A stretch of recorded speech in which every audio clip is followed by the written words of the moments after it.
Do you have an agenda update? Yes, ma'am. Agenda and some statistics. You can't call anything, they say that you're old. I'm going to be, yeah.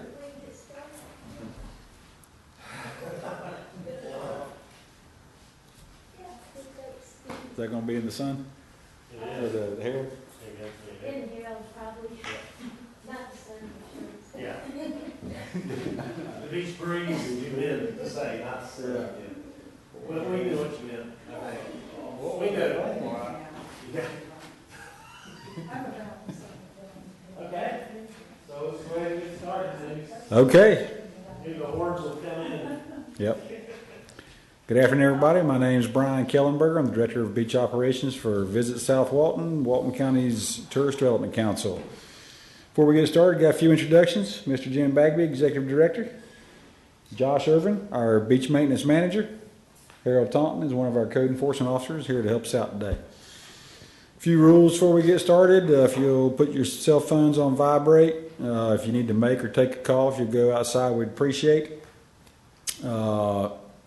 Might have difference of opinions in here today, so respect everybody's opinions and statements. Purpose of our meeting is to disseminate information about what we do, the volume of what we do, and then to, more importantly, to take in input from citizens to how we can do our job better. So, to get started, 2015 beach maintenance statistics. What do? We remove trash from the beach and beach accesses.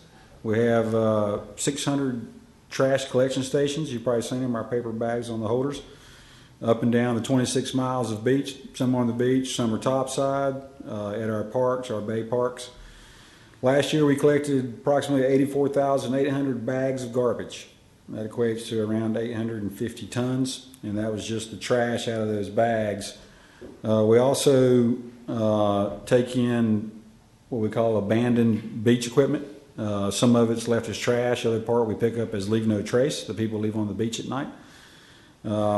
We average 20 cubic yard dumpster a week during the season. That'd be from March to September of nothing but umbrellas and chairs and those fold-up tents. We also started doing remove the leave no trace, which is abandoned items on the beach. We run our beach crew down the night, and we were averaging about 100 items a night during the bulk of the season. Sometimes a little less than that, but on average over the year. The handout you have is statistics of all of this from May through September. That's what we call our really summer season, so it just gives you an idea of what we do during the bulk of the season. What else do we do? We clean and maintain 10 regional beach and bay accesses. Those are our large ones with parking and restroom and picnic pavilions. We maintain all the boardwalks. Maintains means replace boards as necessary, paint, clean, remove sand. We also take care of all the landscaping in the parking areas at those regional beach accesses. We have 54 neighborhood beach accesses and bay accesses that are typically a boardwalk. Rent shower, bike rack, we maintain those, keep them clean, replace the boards as necessary. We have 3 facilities that we take care of. It's the visitor center down here at the intersection, our maintenance facility on Highway 83, and we have a Bayou Arts Center back here at Hogtown Bayou. We cut, clean, and maintain the multi-use path, approximately 30 miles of path that we hire Valley Crest as our subcontractor to do the cutting and cleaning, and then we do, in conjunction with Public Works, the light and heavy maintenance to it. And we do that with the employees of beach maintenance. We have 16 full-time, what we call beach specialists and beach techs. And we have, it's myself, Josh, and then we have Stacy Emfinger, who's our office manager, that handle the administrative duties of it. We also have 2 part-time seasonal employees that we start in March, and we keep them employed through the end of September. So next year we have a couple more guys coming on in response to the public's request for more maintenance. We also have a really heavy budget for repair and replacement of facilities, meaning boardwalks, dune walkovers. Some of the regional beach accesses will receive some improvements through another funding source called the NRDA, which was part of the National Restore Act. And so we got a lot of work coming up this year to improve the destination as well as maintain it. So that being said, like I said, we have some statistics of what we picked up, or what our activities are, through the summer season. And I have the whole year available. If you'd like it, send me an email and I'll send it to you. It's a form of graphs and spreadsheets. So, with that being said, the purpose of the meeting, main purpose, was to take public input on how we can do things better. So do we have anybody in the public that has any comments or discussions? Yes, sir. Can you state your name? We appreciate Hunter it. Meyer, Beach Services Incorporated. The bonfires, they're out of control, especially at my access at Pompano Joe's. There's not one section of the public park there in the middle. You can't walk down and at least step on one piece of charcoal. Mm-hmm. I was not able to get up with the general manager of Pompano Joe's, but last weekend we had a bonfire company come down, did not put his barrel out correctly, dump it out into the sea oats and catch the sea oats on fire. And I want to thank Pompano Joe's staff for putting that fire out. They were running with big 5-gallon buckets full of water down the boardwalk to put the fire out. The fires are out of control, and that needs to be addressed quickly because our beaches are turning black. My beach has been called tacky, trashy. I've been yelled at personally of how dare I let a beach that beautiful turn black, and it's becoming a major issue.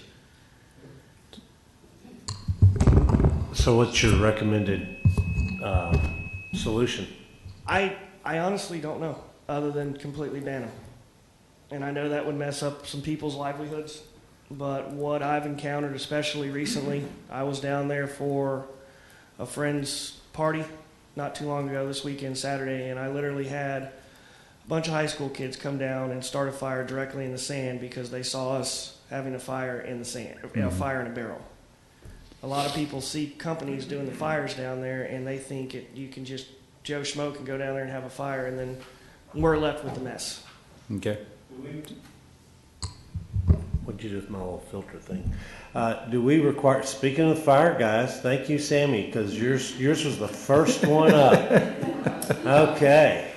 Yeah. Hunter, you want just giving the Reader's Digest version of what you just said? My beach at Pompano Joe's turning black from fires. I got bonfire companies not putting their fire out correctly, dumping their barrels at the top into the sea oats because it's convenient, and catching the sea oats on fire. And Pompano Joe's put that out, thankfully. And then another thing I've noticed, especially this year, because there's so many at that access, Joe Schmo's seeing that, not knowing anything, thinking they can come down and have a fire, and it's directly in the sand. And the next morning, my company's left with the mess, and it is making people call the beach tacky and trashy, and it's become a major problem. And you can literally go down to Pompano Joe's, walk in front of Pompano Joe's, and walk down in the middle of the beach to the end of the park, and it's solid black charcoal. And I'm not meaning one here, one there. It's every 3 inches. Well, let me first start off by saying this is the first I've heard of that. Let me start off by saying this is the first I've heard of that. And I do get pictures throughout the year, but as far as to the degree that you're saying, this is the first I've heard of it. So we can address some of it, because if we know that there was a permitted bonfire there, we can reach back out to that customer. The problem is a lot of times we get a picture that says this was at so-and-so access. That could be anybody, but we still have, right. Had 3 fires, you don't know if it's that company or Joe Schmo. Right, and that is the other issue. I can tell you the fire district is exploring ways to help with enforcement of that, because I think we can all agree that's probably one of the big issues is not having eyes on the beach when these things are occurring. So that is something that we're exploring. I can't tell you to what degree or when it'll happen, but I know that we have discussed it in great lengths, and we understand, we own this, we understand it, and for it to continue to be positive for everyone, we know that we have to step up our game as well. So thank you for bringing it to our attention. This will certainly help us when we go to the table and say, what can we do to make this process better? As far as Pompano Joe's, I'm sorry, I'm talking about Whale's Tail. Skip that, erase that. different beach areas. So I will get you information and we'll talk a little bit more offline. But definitely, if you see anything like that, and I always tell everybody, contact me the next day or as soon as possible. Okay. Thank you. Do we, refresh my memory, Sammy, do we require them to physically have the permit with them? We do, don't we? Yes. Okay. And I will tell you, your guys are very, very spot on with checking on that. If they don't have a permit, and this is from people telling me, so I have not experienced it personally, but I know that you guys typically ask for a permit. Mhm. If they don't have it on hand, if they can't produce it pretty rapidly, they make them put it out. Yep. Or on their phone. But again, the problem is 26 miles of beach, not that many people out there. So again, we have discussed it, and I will definitely bring that back to the table, and hopefully we can come up with some other options for this to help out. Excellent. Yes, sir. Field with Live Well 30A. I just want to speak, since there's not a lot of beach vendors in here today, I'll do a little talking. Just to be pro Bonfire, I completely understand where you're coming from. And it sounds like, yeah, right. I mean, it's a great attraction to the county. Just we need to, as vendors, figure out a way to make it clean. Absolutely. And just to reiterate what you're saying, I think it just comes down to more checking while the fires are happening, because we do, over 100 fires, and we have internal protocols where they have to have a bucket. I spot check the guys sometimes just to make sure that there's no trace left behind. And we have policies within the company where we have burn barrels back at the warehouse. They're not allowed to dump on the beach. So again, just as a beach vendor, some people do it right, but it sounds like we need better checking, and it's hard when it's not a company. I think part of the problem this year is that bonfires are a lucrative business. If not most, the beach vendors are doing it. And then education is the other component, where you're talking about a person sees somebody on a bonfire, they think it's okay, they go and do it. Sammy's point of 26 miles of beach, 3 code enforcement officers, it's kind of hard to get there everywhere. So we do rely on people making complaints, and then we follow up through SWFD with who had a permit in that area. We'll contact vendors that have it, try to pinpoint it down, and then hopefully the behavior change will come from either vendors understanding that they can't get permits if they're not abiding by the rules. And the other way is this off-season marketing department will put together a campaign to better get our message out. Our message being the ordinance that affect the beach. So as well as there'll be some discussion over the winter with BCC on all the activity on the beach, be it a code enforcement issue or a beach maintenance issue. And there'll be obviously be some changes to the ordinance in that area. So. The main complaint I got is that vendors were having the homeowner or beachfront property owner pull the permit, okay, so that they were not on the hook for that. Is that a problem? I had that a couple times on the beach. I know for a fact, people asked us, where's your barrel and stuff? And so we got a company do it, but they're holding permit. Yeah, it was a tag, but we're filtering through how to get around that. Robbie Lund does a good job with sending us messages where she feels that somebody has pulled a permit, but they haven't a vendor do their fire, and so we then go check out those areas. Yes, sir. And another thing, I'm not sure how it reads, but we always pull permit in the name of Live Well, and we have a fire attendant there the entire time, because I'm under the impression that we can't pull it in our name and then leave it up to the customer. Right, you can't. Okay.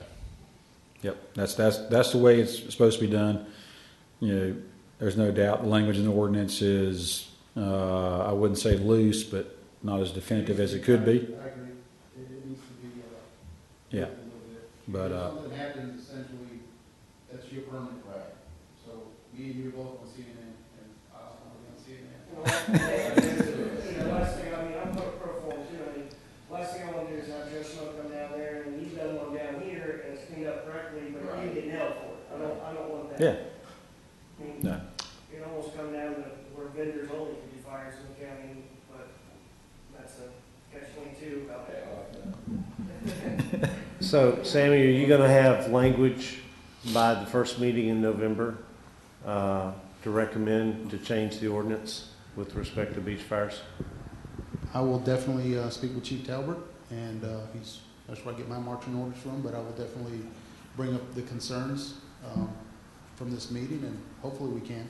I don't, just going back and looking at the ordinance, I think it'd be fairly simple to clean it up and add some language that'll help Okay. enforce. I just want somebody to own, you know, each one of these problems we identify today, somebody's got to own that problem and make the corrective language.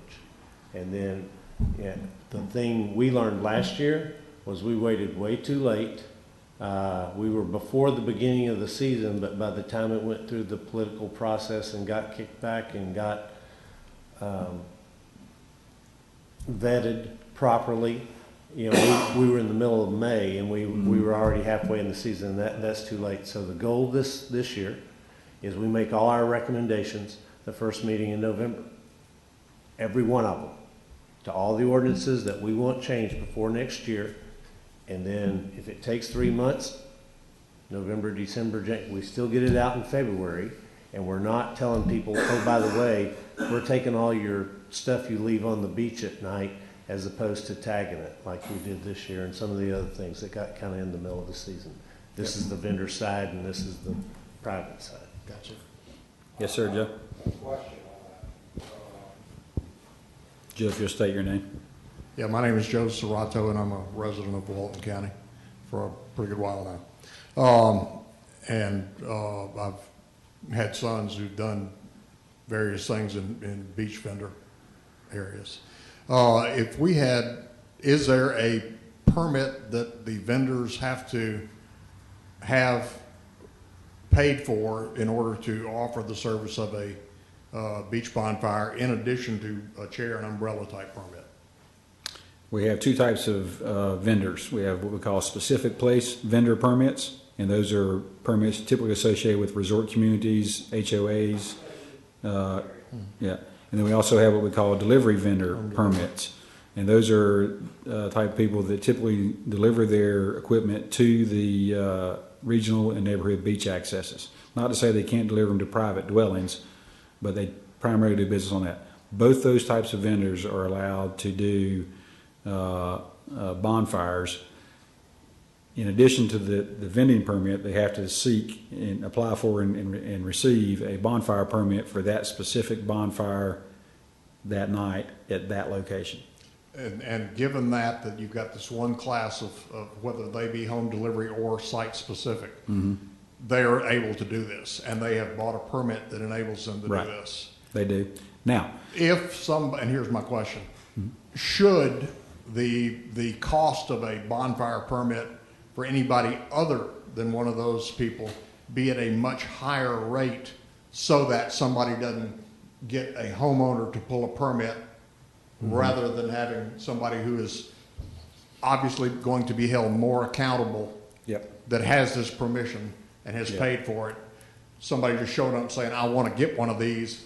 Shouldn't this person who's sporadic have to pay a whole lot more to do this as opposed to? well, the issue comes in with the private Gulfront property, because anybody can go and apply for a bonfire permit. So we can't tell a person that owns a Gulfront property that he can't do that. Right now we can't by the ordinance. I'm not saying that you say he can't.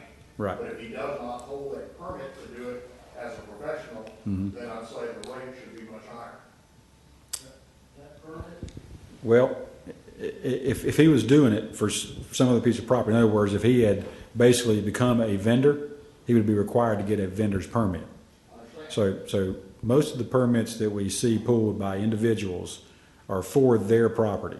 Now, what comes into it is they go pull the permit, but they hire a vendor to come do it. And my point is you discourage that by saying you don't have a permit to do this as a professional. You want to pull a permit for a fire instead of $50, it's $150. It's an idea, but it's an idea, but I think we would get called foul on discrimination because it's. Not necessarily because you don't have a standard of operation that these people are going to comply with. Well, Well, the bonfire permit requires a standard of operation. They have to have an approved barrel by SWFD. It's the tourists. So it's the visitor that comes down. The homeowner, the Gulf Front owner that can apply for an annual permit, that it's about the same as if you live out here off the beach. You don't have to get a permit to have a recreational burn in your backyard. Any one of us can do that. As long as we're not burning down, 75 acres of wildland fire, that you can have a recreational fire in your backyard if you want to cook some hot dogs, roast some marshmallows. You don't have to get a permit for that. So that rule kind of applies to Gulf Front owners. However, they still have to apply for an annual permit. That annual permit is non-transferable. So if you own some property there, and you can't leave that permit with your house for the 6 months out of the year, so who's ever using your house can use the permit. And sometimes that occurs because the homeowner will call in and say, oh, by the way, this is Mr. Jones, 123 Gulf Street, I'm having a bonfire. They're supposed to call us, and most of them do. Most of them abide by the rules. They'll call us and just let us know that they're having a bonfire. But it's hard for us to check to see if that's actually Mr. Jones applying for that permit, and that's where the hard part comes in. But and I think some of our issues fall under that category. I understand what you're saying, but as a Gulf Front property owner, you can get an annual permit, and it's non-transferable. Unfortunately, not everybody follows that. Quick question. Do y'all have a limit in like public accesses like at Pompano Joe's? Do y'all have a limit of the amount of bonfires y'all allow in that area per night? We talked about that. Mr. Sandy's going to take that through it. To date, no. We do keep an eye on it, and like I said, the ladies in the office do a real good job, and if they see that there's X amount of bonfires in that area, we try to discourage the next person from coming in from having it there. But under the current ordinance, there's no specific language that says that we can deny somebody. I guess in the fire life safety blanket, we probably could. We just have not enacted that, but we try to do a very good job. In particular, these ladies know these accesses probably better than anybody else, with the exception of current company, but they know, and they'll tell me, hey, we've got 2 or 3 here. This is all it can hold. So we try to discourage that next person from coming in. Maybe that's something we can address, maybe in our language. There was 5 at Pompano Joe's. Yes, sir. I think it should be limited to 1 or 2 only. Whether it's a vendor, first come, first use. Then you get into that issue, well, hey, I'm vendor Acme, and I know New Year's Eve, I'm going to have 5. So I'm going to go ahead and apply for it in June. Maybe the day-by-day thing. That's the hard part. That's the hard part that we've been dealing with. And I promise you that'll happen. That'll happen. So because we've discussed that and we've discussed options, but maybe it's time we bring this back up and look at it again. Yeah. Go ahead. So this will be one of the items that's discussed with the BCC after we submit our summary this coming up month, and then they'll ask us for recommendations. So we'll list all these different items, and we'll let the BCC through their wisdom and with public input decide on which ones to make the changes to, and to what magnitude the changes are. But they're all good ideas, and I think are viable solutions to the problems we're experiencing with bonfires. And just to reiterate, keep in mind the ordinance, we facilitate the ordinance. The county came to us and said, would you guys please take over? It wasn't quite that much begging, but they asked us to take over. We said yes. This is still their ordinance. So if they decide tomorrow no more bonfires, then there's no more bonfires. So we can't make our ordinance any less lenient than the current ordinance. We can make it a little bit more stringent, but I don't think we can change much of it. So I just ask everybody to keep that in mind. And one of the things we've talked about, Hunter, is you have to tie it to a length of beach or width of beach or whatever. So, where we have a bad problem is neighborhood beach accesses that are 10 feet wide.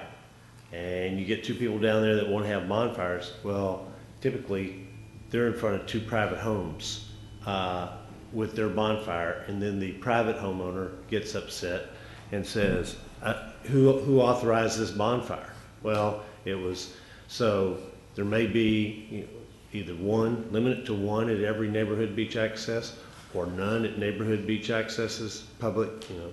And then on the your Pompano Joe's example, you know, if you go by the amount of public beach there at Miramar, and we say you can have one, you know, no more than one bonfire permit for every 100 feet or whatever, you're still going to have, you know, multiple bonfires, but they have to be spread out. So, that would be a change we could make to the ordinance. But really, it's going to be up to the BCC to figure out exactly how to solve it. I don't think no bonfires will ever happen. Maybe at neighborhood beach accesses that are less than 20 feet wide. Great thing for people to do. It's one more thing Yeah. that, you know, bring the area. I'm 100% pro for it. It's just, we need to come together as a group and figure out a little bit cleaner way. But anyway.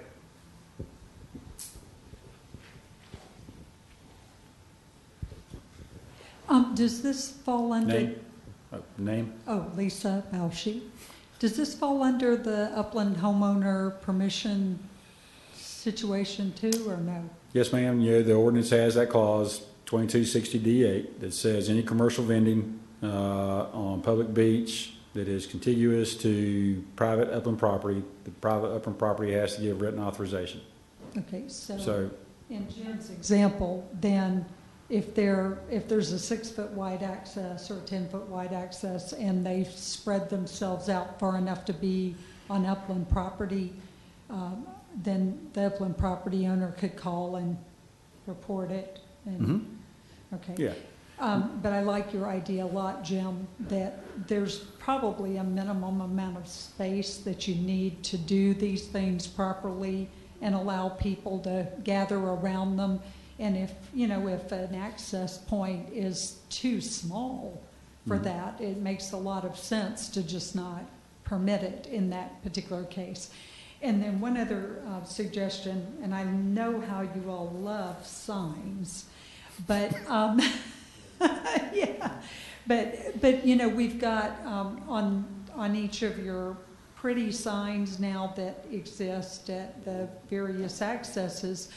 I don't believe there's anything at all about bonfires on those, so maybe not this iteration probably, because you've just spent a lot of money doing, revising those, and they're very nice, but maybe that's something that could be added on the next iteration of signs, or if you decide to do a supplemental sign that covers, like, are the dog rules on any of the signs? Yes, ma'am. Okay, because that's another one that, I can't keep up with the dog rules, but I know people are on the beach at times when they're not really supposed to be. Right. And their favorite thing now is to run up into the dune area when they see code enforcement coming. And so that's a delightful situation, but you can only be so many places at one time. Right. Thank you. Yep. And part of our messaging, part of the messaging on the dogs is the strips that should be at every neighborhood and regional beach access. And I can't remember what it says. It says fires and dogs require permits or something. Yeah. There's some, those little acrylic. Yes, yeah. ma'am. So, and that, now we can't do it at people's private walkovers, but we've made it available to bed tax collectors if they want to.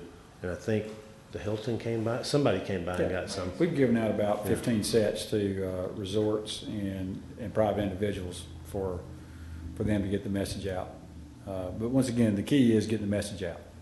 A lot of people that are violating dogs just simply don't understand that. Even though the information has been given to them, they haven't read it, they're not paying attention to it, and they're just here to have a good time, and they're dog lovers. So once again, this winter we hope to, we're going to have a good focus on educating the people that come here to visit. The other group that, of course, is dog offenders are locals, and I'm a firm believer that the only way to change their behavior is presence on the beach.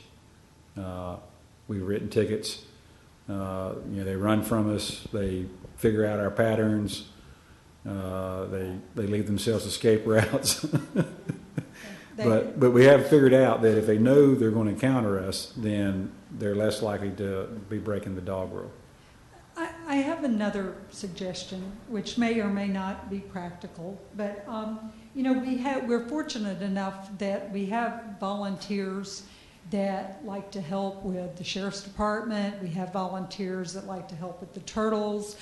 Have you all ever considered having some sort of like your beach ambassador, only having a person or two that kind of like a neighborhood watch is the best analogy I can think of. Where, pardon me? Yeah, where it's like a neighborhood watch, sort of where you have a segment of beach and you have some eyes on, because unless the county decides to fund a code enforcement officer per mile, 2 or 3 shifts a day, which I don't see ever happening. No. Maybe volunteers are one of the ways that you could solicit some people that do care. I have a neighbor, I didn't realize this till after the fact, but one of my neighbors did bonfires 2 or 3 nights on their property in front of their house. I didn't think to say anything because it never occurred to me they'd dump out black burned wood and stuff, but it's all over the beach now, where being my usual OCD self about stuff like that, I want to go rake it up and collect it, because it may be in one fairly finite place today, but it won't be by next spring. Oh, yeah, you're right, yeah. Yeah. That's a good idea. Kind of friends of South Walton beaches, like we have friends of the state parks. Right. Yeah, we'll look into that. And lifeguards do a good job for us. David Vaughn here is the head of the lifeguard program. They actually do. Yeah, they actually we yeah. Well, they're there to protect lives, so we don't want them, out there spending time writing tickets. Pardon me? Yeah. Give you some lights. But no, they actually do work good with our code enforcement officers. If they see an issue, they're quick to call, and if they need help, we can come help them. So, but their primary job is to save lives. Yeah. Any comments on that, Dave? Yeah, David Vaughn, South Walton Beach Safety. To your point, we've been batting around some ideas on the volunteer and having presence and more eyes on. We may have something, not really prepared to discuss it yet, but that your idea has some legs and some support from our end, and we think we might have at least part of a stopgap for it. And that's really all I can say to that at this point, but there may be some way that the lifeguards can help accommodate some of that. We're hoping to get on that. Yeah, I think it's a great idea. We need to figure out how to formalize the program, because one of the problems we've run in the last couple of years is not that people don't want the ordinances enforced, and not that they won't call us, but when you say, okay, I need you to fill out make a formal complaint, then they know it becomes a public record, and they don't want you. And you have the same thing in professionally managed neighborhoods, where I want you to make my neighbor bring their trash can on time, but I don't want you to tell the neighbor that I have to see every morning that I'm punking them out. So I want you to come by on trash day or before trash day. And so I don't know, we'll have to ask the lawyers. That's the only thing we've had problem with, because everybody wants people to follow the rules on bonfires and every other rule, dogs and everything. But when they realize that as a public entity, when you communicate with us, that communication is a public record, that's what turns people off. And I'm not sure, if we have people who are willing to do like the Turtle Watch folks and turn people in for a living, I think that's great. Well, and I certainly would not advocate that the first avenue be determined, yeah. As Brian will attest, I am the secretary of our little voluntary association in our neighborhood. And as such, I'm the point person for every complaint, just about parking, about you name it, I get it. And I've got emails, I've got text messages, I've got phone calls. But you know, one of the first things out of my mouth a lot of times is, I'm sorry to call you again, but I'm sorry to email you again, but I have actually, as you point out, when the sheriff's deputy shows up and he says to me, ma'am, do you really want me to write tickets for this? And I say, yes, sir. May I put your name on it? Yes, sir, you may. And I say, and would you please also put this association name on it? And so far, my house is still intact. So far, I have not been vandalized. And, you know, first off, I try, and some of my neighbors are very good about this too, to talk to the people first. Hey, please don't park there. You may not have noticed our 4-foot by 4-foot signs that say there's no parking. How they missed them, we're not sure because they're rather obvious. But, you know, we do try to first educate.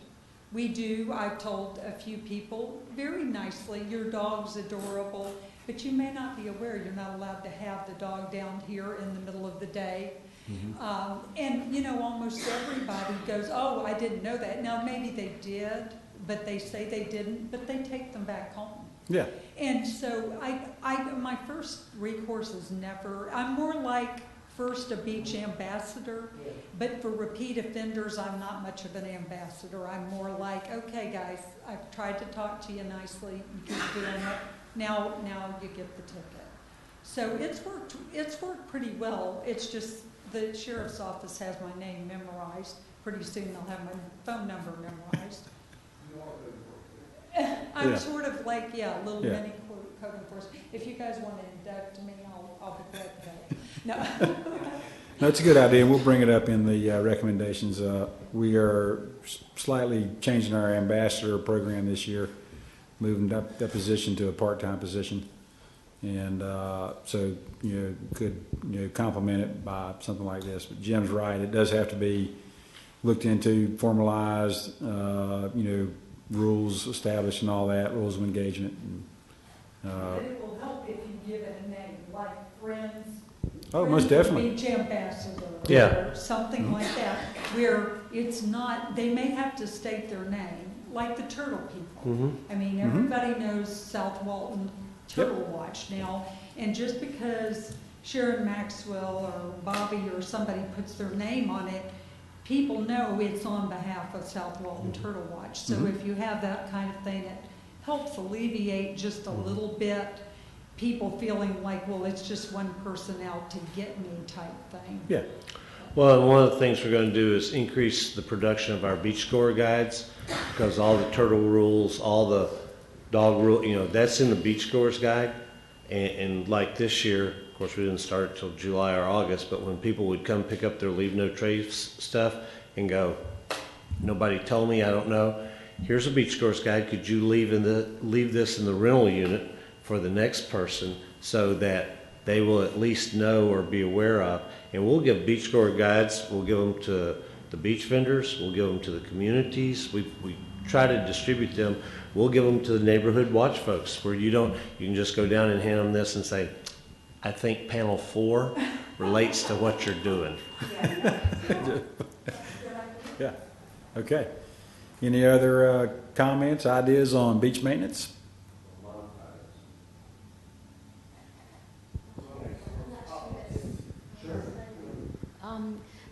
Can you hear me? Dottie Nest, Beach Breeze.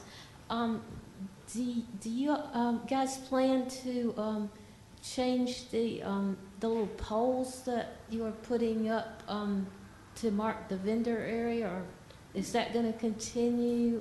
And also, I never have been able to find out if those stay up at night or not. Yes, the poles do stay up at night. It has been indicated that there will be a revisit of the 50% delineation of the neighborhood beach accesses. When I say that, the areas that got delineated at the neighborhood beach accesses are public beach. When I say public beach, they're owned by Walton County. Typically in our older neighborhoods, where when the land was replatted, the developer of that time recognized that he would have to have beachfront area for the interior lots. Through the years, when the rest of the property, common area got conveyed to the county, that beachfront property came with it. So what we did is we went down and we looked at them all and delineated them based on what we thought was a fair, 50% delineation and what was fair to the location of them.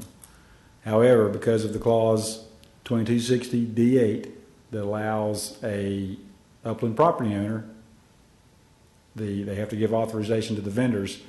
They also figured out that they could do a blanket, I have not authorized anybody to vend on my property. And so it started moving around the vendor zone. So because it was it didn't work as well as we thought it would work, that would definitely be looked at again this year. Don't know what the BCC will determine, because it is, we do have a lot of property that is north of 30A or second, third tier south of 30A. That those people would like to get on the beach as part of the economy. So now they do so on the beach. They fall within DEP regulations of a monopole. Doesn't have to be permitted by DEP, and you notice we have them on the top third portion of the beach, the flat portion of the beach. So they're within DEP guidelines. Hey, if you remember from the previous meeting, one of the recommendations we're going to make to the BCC is that clause, that section of the ordinance, be modified to read just to reserve that right to properties that have undergone a beach nourishment project or a whatever, I can't remember the exact wording, so that these primarily the properties are in Seagrove and other places where it was, the developer kept it for public use there.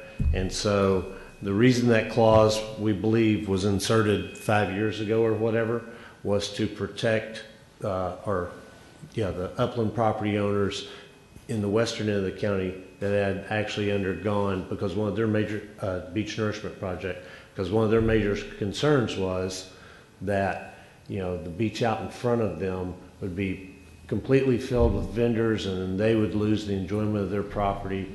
And the county wanted to make clear that that was not the intent of the project. And so I think we probably didn't think through the second and third order effects as well as we could have. And so now we're going to ask the Board of County Commissioners to revisit it in those areas that haven't undergone a beach nourishment project. That's been public beach for a long time, for a long, long time. And so the public ought to be able to access it, and if the public wants to use vendors or not, whatever, then we'll look at that. Okay, yeah, I think you're right about why that clause was put in.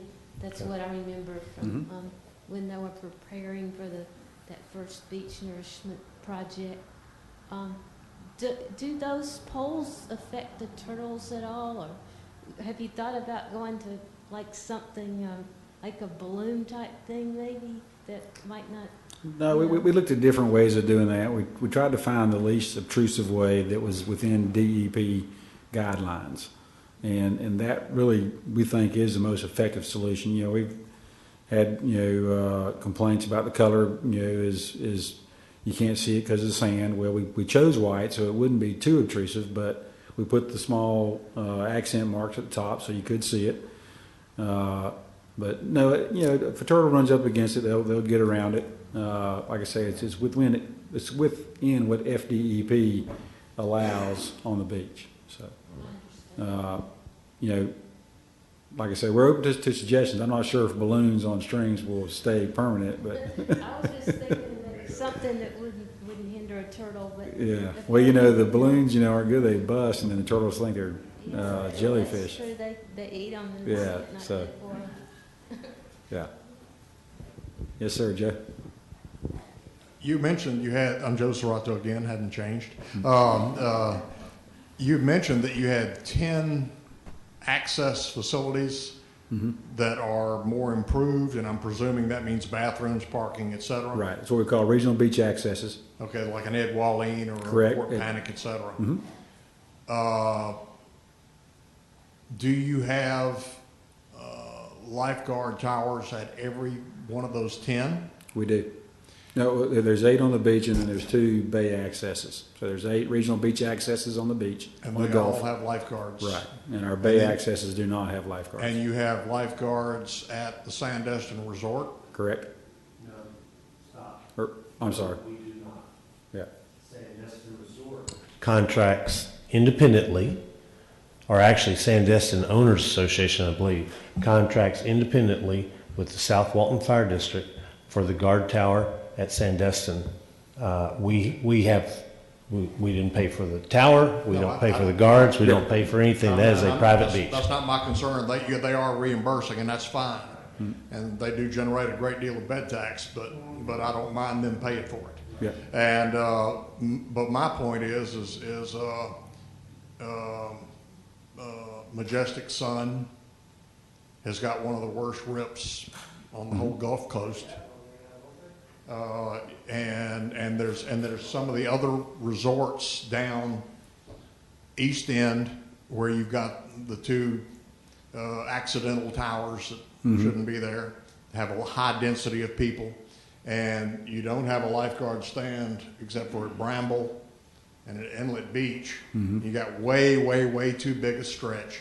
And if you look at the years in the past, that's where we have people die.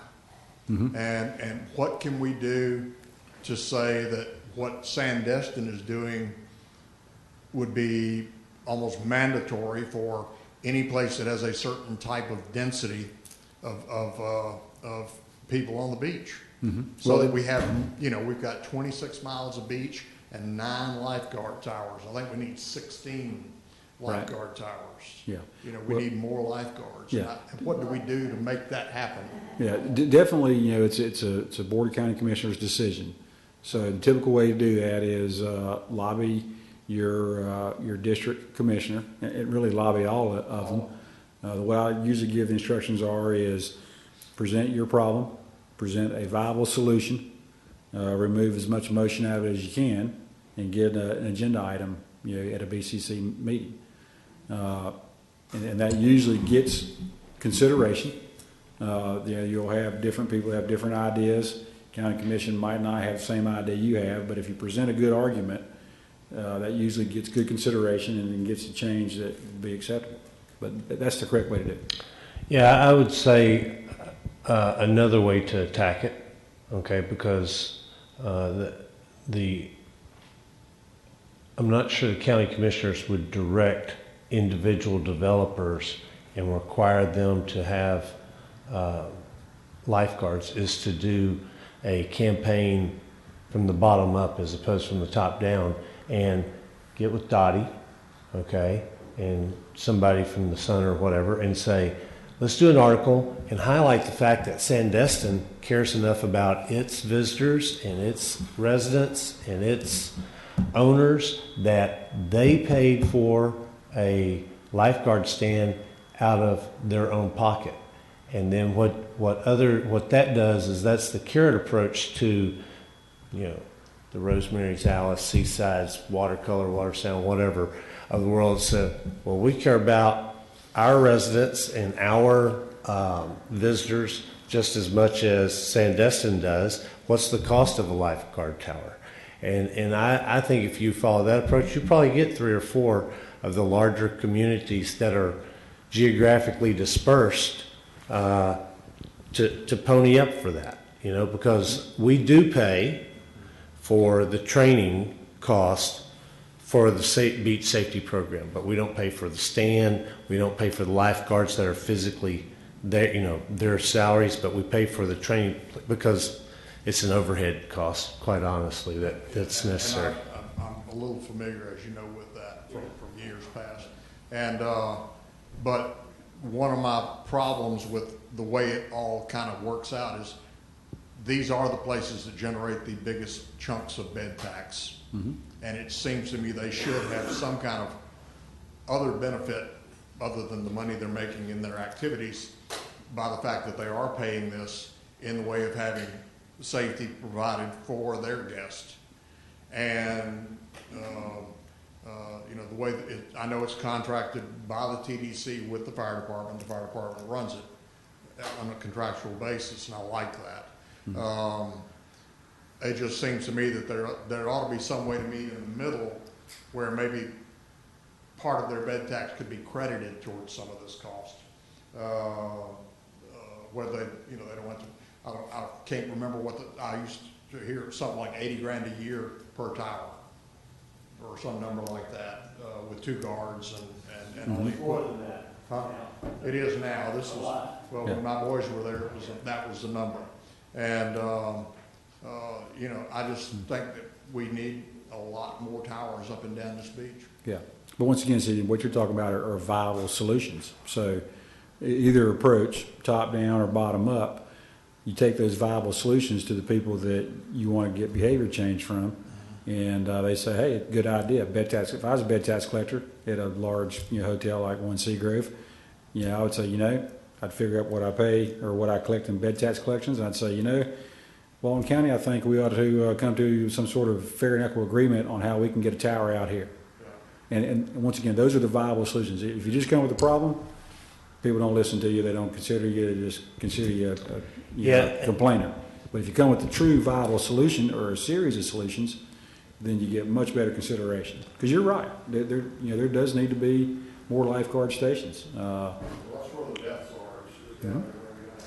Well, and be careful tying it to bed tax collections, okay, because 40% of all bed taxes collected are collected in Sandestin and Miramar Beach. And they have, you know, they don't have 40% of the towers. No, but they got Tower 8, Tower 9. And the Sandestin Tower that Sandestin pays for. And so if you tie it. So that's 3 out of 9. Yeah, but only 40% of the bed taxes collected are collected along 30A. So if they got 3 towers on 30A, based on bed tax receipts, you know, so that's why it's at the regional beach accesses. Plus, there's a couple of attorney general opinions that say, you know, we're not supposed to be paying we don't pay for lifeguards, by the way. We pay for a beach safety program. That's what we pay for. And so, because we can't pay for lifeguards. Okay, so that's what kind of keeps us out of that realm until some lawyers or a legislature fix that. So. Okay. Any more beach maintenance? Yes, sir. Hunter Meyer Beach Services Incorporated, the pop-up tents. I ran into a major problem this year with people wanting to bring their pop-up tents down, and I'm fine with them bringing them to the beach. But the fact that they put them over my setups, I had 2 different instances to where the pop-up tents were behind my setups directly, and literally one hit people and took out 5 or 6 of my umbrellas, broke them. So we started saying on my personal property where we set up, we don't allow them within 50 feet of our setups because of safety. Mm-hmm. They're becoming so prevalent in public accesses, it's creating problems for vendors because they fight us. They'll fight us in the morning. Like, they'll race us down there to put that tent up, and then we set our line up, and then there's a tent there. It's a safety issue. I'm not saying we don't want them. It's all, honest to God, safety, because they don't tie them down. We'll come through and drop our umbrellas, and then that tent's rolling down the beach as everybody's trying to get off the beach. Mm-hmm. And they're become so popular, it's becoming a major safety issue. Oh, we agree, and they're a major disposal issue. Yes. Those are the main item we pick up as trash on the beach. After a week of being on there, they don't collapse like they should, or they've been taken down once or twice and they're bent, broken, whatever. But yeah, we already have that on our list as an item to address. Okay. What do you think? I mean, ban them I altogether? honestly know that there's other communities, one in Alabama. I can't remember if it's Gulf Shores or Orange Beach that they have banned them. I do know that some of the resorts in the area have banned them completely. Marvilla, Edgewater, I don't believe that. Sandestin? We keep them behind all Yeah. our equipment. And I personally got worried that, Joey Curtin with St. Essence Beach Services. I've actually come into the issue that I'll have myself and some of our guys run down and rip the canopies off those tents just because we're afraid that they're going to take people out also. And when they get bent, they're shrapnel. I mean, Yeah. I've been cut trying to fold them up and trying to pull them down out of the air too. And we try to tell everybody to, of course, anchor them in and keep them on the ground. And we run down the beach and tell everybody to drop them if bad weather's coming in. Yeah. But yeah, it's So y'all mandate that they be behind the chairs and umbrellas? correct. Yeah. Correct. Yeah. I think that's the way they do it in Panama City as well, at most of the resort areas. we try to do 50 to 7, and we don't do it in the public park. And that's what I'm asking for, if we could do that, especially in the public park, because that's where it's public. We can't tell them, but unlike my personal property, we're not saying they can't have them on the beach. We're saying they can't have them within 75 feet of our setups, because normally if those tents get 1 or 2 good rolls, they're done. Yeah. And that's what we've noticed over the years, and opposed to right over the setups where it starts rolling like this, people coming out of the setups, and then 10 people get taken out. Yeah. And I know it might be inconvenient for some of the tourists that come down and rent the setups and have the pop-up tents, and what we try to iterate is for safety. And once we tell them that, they're okay with it. And we also leave sections to where they can put them up near the water. We say, hey, you want near the water, that's where you can go, but right here, we're not saying you can't have them, but it's strictly for safety. Yeah.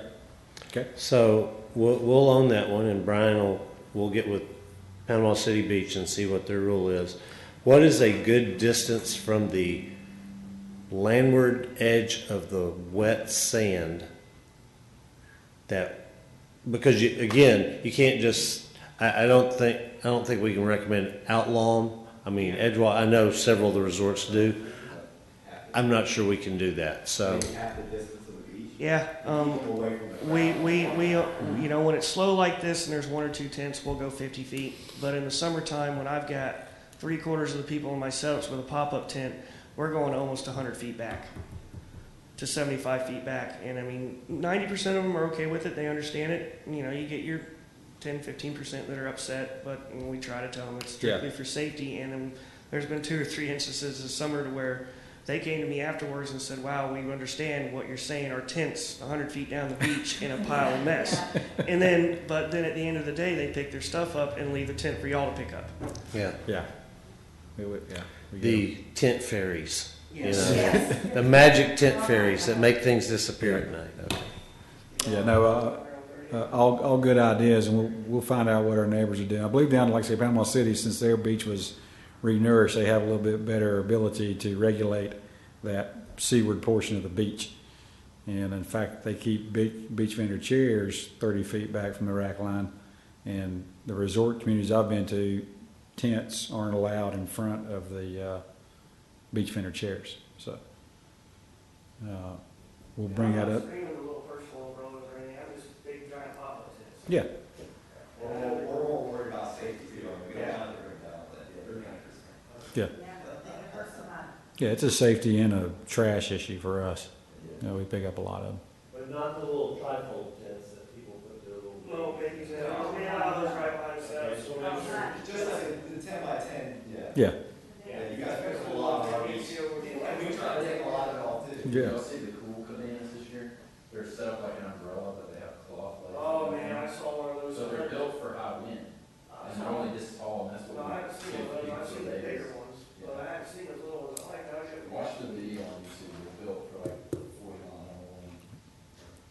Okay.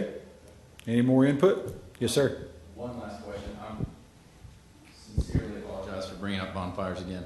But if we wanted to make a recommendation, around more stringent permitting or only permitting, a separate vendor permit for bonfires versus beach chairs, what would that process be? Would it be the same as going to the commissioners, or would it be partnering with the fire department?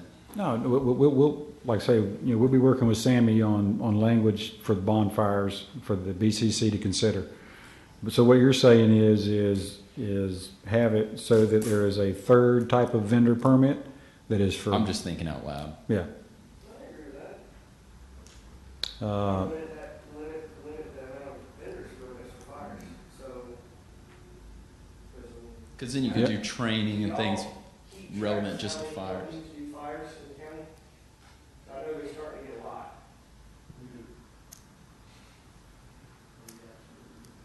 we'll include that in the. Those companies should have the same stipulations and rules that we have as vendors. There should be a whole list of rules for them, and then if they get break so many times, they should no longer allow them to be big fires. Right.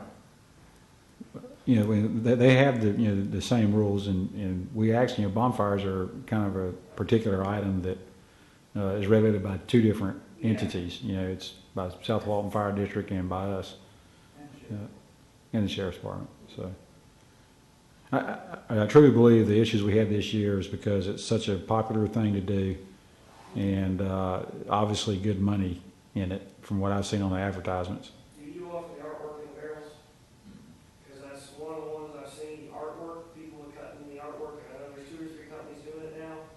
Well, do your last name or flamingo or umbrella, they have a fire in there, and half the fire falls out, because there's holes all in the barrel. Well, that would go back to Sammy. You know, if he's approving those barrels. I think there should be, I honestly think there should be a standard barrel that y'all, the county votes on, the county should vote on. This is the only barrel y'all are allowed to use. I mean, As long as one person can carry it. yeah, I mean, give it, barrel, and if you use, let's say this is the only type of barrel, you know. Well, again, all great ideas. First of all, Jim, Brian, thank you for having us here. Uh-huh. These meetings are important for us as well. We learn things. We always learn every time we come to these meetings. So writing down a lot of stuff, and definitely I think in my mind I can see having a meeting before next year to go over all these things specifically with vendors. Mm-hmm. I would probably venture to say though that the majority of our complaints are not vendor driven.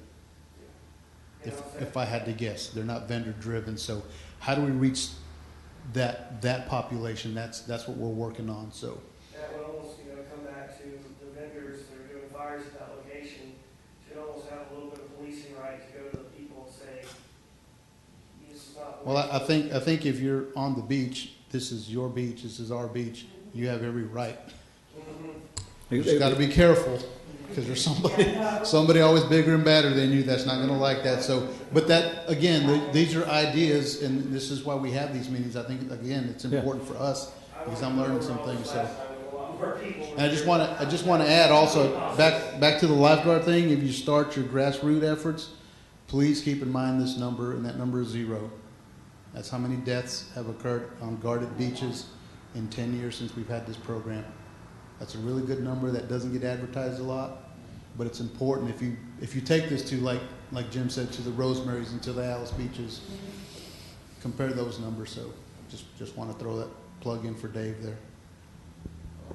Well, I also wanted to, David, beach service or beach safety, to Mr. Serrato's suggestions and everything. That's something, with Sandestin doing it, I want TDC to understand how much we appreciate, what you do, and we understand the limitations of those being on public beach accesses, and there are limitations that we are working very hard to overcome to do exactly what you're suggesting. And I can't wait to talk to you, but I want you guys to make sure that we really do appreciate what you do for us. Yes, ma'am. I want to add 2 cents to that. Thank you. You guys have done a great job with your TDC vehicles of getting the point across to keep down by the water line. They've been using their little flaps on the back. If only we could get everybody who drives on the beach to be that conscientious. It's made a huge difference. Yeah. Thank you very much. Appreciate it. And that, just so you know, that those flaps were invented by a TDC staff member, okay? And I told him he should get them patented because we could sell them to every beach community in the world. They drag behind our wheels. to comb out the beach after we pass by it. But what they do is that they're right behind the wheels. They're not all the way across it. So what we were experiencing was I recognize we get about 5 miles per gallon in our trucks. And it's because we had these really heavy bars that drug a 8-foot wide path behind the truck. And so we tasked them with coming up with something that floated a little bit better and was only behind the wheels. And a guy named Gary, Urban works for us, is 11-year employee. Yeah. Welder guy. He came up with it, and it works fabulously.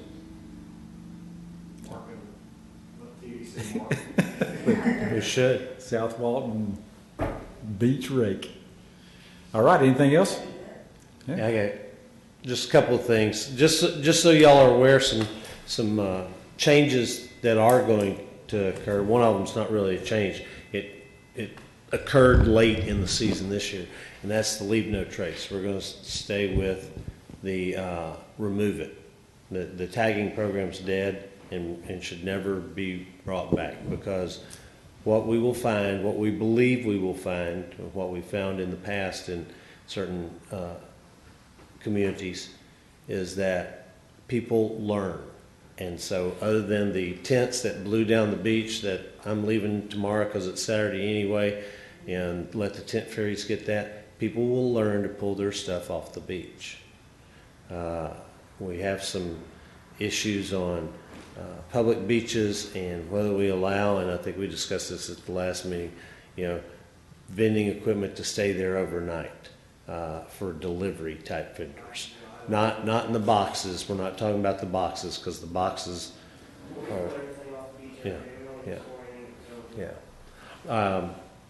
Brian and Josh and their guys are working on some trash receptacle improvements.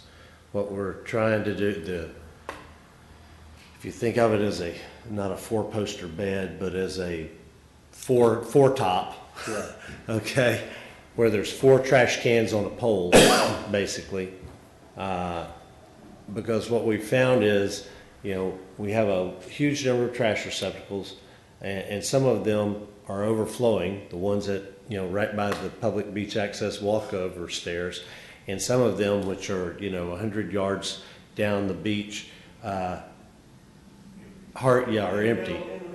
Yeah, in the middle of the beach. Right. And so, I'm not saying we're going to do away completely with the ones in the middle of the beach, but you can take up, 5 or 6 and leave a couple, but then put the 4 tops there near the signs, or a couple of 4 tops. I think we've talked about it, some of the things. So what we're trying to do, we're trying to get better. We're trying to get smarter. Put the trash bags where the people put the trash, and so that our guys don't have to pick up trash off the ground and put the bags in the trucks, and so that they can be more efficient. They're not having to make 700 individual stops. They can make 200 individual stops and get all the trash that they need to get. So that's one of the things that Brian and Josh will roll out. I guess have we put the first one out yet? Waiting on the lids. We have new lids coming. That's right. Okay. The parking programs, we're working with the school district and with Resurrection Church to, we don't know if we'll get the Gulf Place parking lot again, the one that we've leased the last 2 years, but we're working with them, and then we'll go out for somebody to shuttle people from the school to probably Fort Panic, and from the Resurrection parking lot that's hasn't been built yet to Miramar Beach access, and so relieve some of the parking off of the challenges that we have.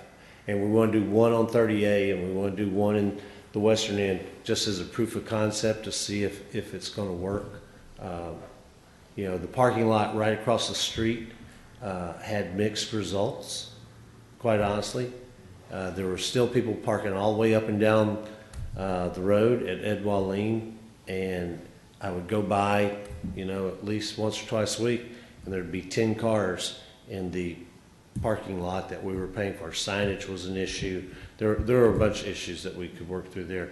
And then the parking at Topsail, we're going to recommend that it's our intent to recommend that be renewed. We spent about $20,000, but we got a lot of folks, some of whom are locals, which is good, who, go in and jog topsoil, and they're just happy to be able to go in and, for free. And so that's we have a resident expert here on that end of 30A who will tell us if she thinks that program was beneficial, but everything I've heard says it was, if you want to.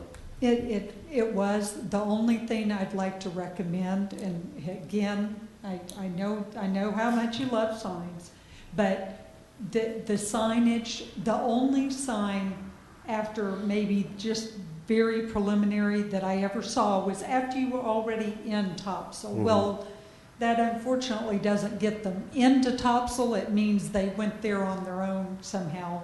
And also, if you could really stress with your partners, your, fed tax partner people, that topsoil is, they did a phenomenal job. I went and wrote it just because I wanted to see the experience myself. They are punctual as they can be on the hour and the half hour, so you don't have to show up at 2:35 and wait 25 minutes. If you know that they're running the hour and the half hour and you show up, you don't have to wait hardly any time. They can transport all this stuff. I saw them transport huge coolers, strollers, double strollers, all kinds of things. They have a space. Yeah, they have a space. Unfortunately, pop-up tents, yes. But they have a big space at the front of the trolley to do all that. And also, you said something before, not on topsoil. Ed Walleen On and Ed Walleen. Grant Gulf Place. I think maybe a little bit of that issue is, while I love the fact that it's got shrubbery around it, which keeps you from really realizing it's a parking lot, it also keeps you from realizing it's a parking lot. And I think that may have been part of the reason it wasn't utilized as well as it could have been. And No, I agree completely. maybe pretty No, signs. I agree completely. And we do need prettier signs. We can't have the landfill sign type stuff that, we need something that meets the expectations of the visitors and the residents of this destination. The other thing that we learned is, and which is one of a multitude of reasons that our number one priority on our staffing was a director of community information, is we knocked it out of the park the last 10 days of May. Why? Because all the newspapers ran articles, all the TV stations ran spots, all about this brand new program that Visit South Walton and the Board of County Commissioners of Walton County are doing, and it's you ought to go to topsoil. It's free parking all summer long. But when you're in this business, you get a different customer base every week, and so if you don't have a continuous information loop or person dedicated to do nothing but keep the community informed on this, our usage, started dropping in June and July. We looked and we said, oh my God, we need to do a press release and remind people to do this. And that's a lot of our parking. Our parking could have been better had we done a better job informing residents and guests and bed tax collectors and reminding them, hey, don't forget, there's parking across from Gulf Place. Hey, don't forget, there's free parking at topsoil. And so that's one of the things that position is critical. It's just like as you know, the destination improvements. We're spending $8.2 million on destination improvements this year, and everybody's screaming at us about, all you guys do is bring too many people here and you don't do anything for this destination. Okay, well, we're spending less on marketing than we are destination improvements, just so you know. But we're trying to spend the marketing dollars smarter. Go ahead, Hunter, I'm sorry. Yeah, sure. Hunter Meyer. especially at my beach located, Miramar Beach Access, I've come into a problem with the wedding vendors. First off, are they required to have a vending permit like us? Well, what they usually operate under is a special event permit. Now, we have had some vendors that are also licensed beach vendors. I encourage them to go ahead and get a beach vending permit as well, because they were getting into bonfires and stuff like that. One thing we have minimized or completely stopped is the preparation of food in the parking lots. Okay, 'cause that's where I'm running into the problem, especially at Pompano's, is I'll have 2 or 3 wedding companies come down halfway through the day and park their vehicles, their big box vans, and leave it there all day long. And that's 3 or 4 or 5 spots, and then they'll block off even more for people to park when they come down, and that's 3 or 4 or 5 spots that they're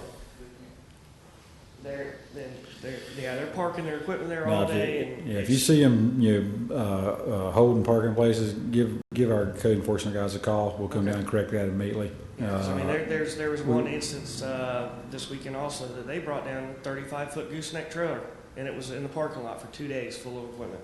Yeah. And that was 6 spots. Yeah. So once again, those give us a call. We'll come down and correct that. I didn't know if they were allowed to do that under this event permit or not. No. So what happened last year was the special event permits were being issued where they could cook on the beach. Well, then it was determined that there is no vending of food on the beach. So it kind of forced them into the parking lots for the wedding people that were doing events at public beach access. Well, as we figured that out, we started stopping it by saying, no, you can't cook there either. And we thought we got most of it, but we do realize that some of them get underneath the radar. Yeah. Appreciate it. Give us a holler and we'll fix it. Just on the special event permits, I don't know what y'all's involvement is with that, but there seems to be a lot of confusion around that right now. I don't know if y'all are involved or not, but as far as public versus private, and I've encountered that here recently. I met with Wayne Dice today on one particular issue, and with an agreement to let's talk about it in the future, because you are the people permitting and we're the people regulating or enforcing. And there seems to be a disconnect on who needs it, when they need it, why they need it, should they get it or should they not get it. The ordinance is fairly clear. Most people get them for the public beach accesses. The ordinance reads if you're having 50 or more, and if you want to do some items that are not normally allowed on the beach, then a special event permit will allow you to do that. So anyway. That's the issue we've had, where we tried to get one for private residents, and they came back and said, we don't know if you need one there. We're talking to the legal team, and in the meantime, we've got events coming. No, we'll clear that up internally with the current ordinance, how it reads, and with the people that are doing the permitting. And then the last thing I had is Melinda Gates, if any of y'all know her, is working on a grant for turtle lighting to get replacements, turtle-friendly lighting on Gulfront properties, Gulfront homes, condos, whatever, to try to help the people, because it can get real expensive, particularly if you're a place like Seagrove 1 and you have to replace all your seaward-facing lighting to make it compliant with the turtle lighting ordinance. But that's going to be one of the things, probably I'm not sure we had as much emphasis this year as we had in past years on turtle lighting, and we probably need to have some more, because one of the things people do like is that our beach, compared to other places, Destin, Panama City Beach, is dark, and they can actually see the stars, and they can see, and so we need to kind of double down on reinforcing that part of our brand. So those are the things that are already in the hopper type stuff, and then we'll take y'all's recommendations.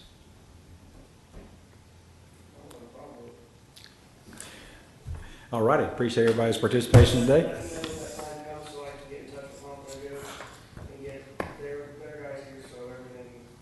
Yeah. Okay. All right. Appreciate everybody coming today. And anything in between now and start of next season, send them by email, and we'll address it. Thank you. Thank you. Hey, can y'all come to the HSDR workshop next Tuesday at 6 o'clock or whatever?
Sex with you. Yeah, that's it. But you get your goodies and now there you go.